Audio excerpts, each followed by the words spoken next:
حضرت سیدنا امام محمد غزالی رحمۃ اللہ تعالی علیہ کا فرمان ہے کہ رجب دراصل ترجیب سے نکلا ہے اور اس کے معنی ہے تعظیم کرنا۔ اس کو العصب یعنی سب سے تیز بہاؤ بھی کہتے ہیں، اس لیے کہ اس ماہ مبارک میں توبہ کرنے والوں پر رحمت کا بہاؤ بہت تیز ہو جاتا ہے اور عبادت کرنے والوں پر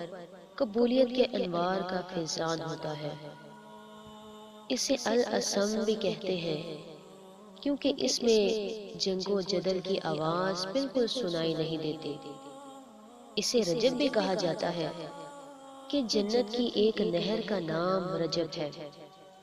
جس کا پانی دودھ سے زیادہ سفید، شہد سے زیادہ میٹھا اور برف سے زیادہ ٹھنڈا ہے، اور اس نہر سے وہی پانی پیے گا کہ جو اس مہینے میں روزے رکھے گا۔ غنیہ تو طالبین میں ہے کہ اس ماہ کو شہر رجم بھی کہتے ہیں،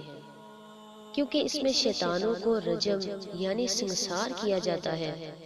تاکہ وہ مسلمانوں کو ایذا نہ دیں۔ اس ماہ کو اسم بھی کہتے ہیں کیونکہ اس ماہ میں کسی قوم پر اللہ تبارک و تعالیٰ کے عذاب کے نازل ہونے کے بارے میں نہیں سنا گیا کہ اللہ تبارک و تعالیٰ نے گزشتہ امتوں کو ہر مہینے میں عذاب دیا اور اس ماہ میں کسی قوم کو عذاب نہ دیا، اور اس مہینے کو استغفار کا مہینہ بھی قرار دیا گیا کہ ماہ رجب میری امت کے لیے استغفار کا مہینہ ہے۔ اس مہینے میں کثرت سے استغفار کیا کرو اور خدا سے اپنے گزشتہ گناہوں کی توبہ طلب کرو اور آئندہ گناہوں سے بچنے کی توفیق طلب کرو۔ ان 3 مہینوں کے بارے میں کیا خوب فرمایا گیا کہ رجب مبارک کا مہینہ بیج بونے کا مہینہ ہے،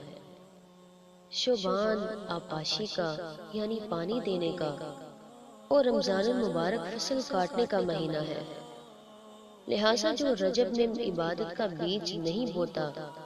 اور شعبان میں آنسوں سے سیراب نہیں کرتا، وہ رمضان المبارک میں فصل رحمت کیسے کاٹ سکے گا؟ آقا کریم علیہ الصلوۃ والسلام نے 3 سال کے گناہوں کے کفارے کے بارے میں بھی ارشاد فرما دیا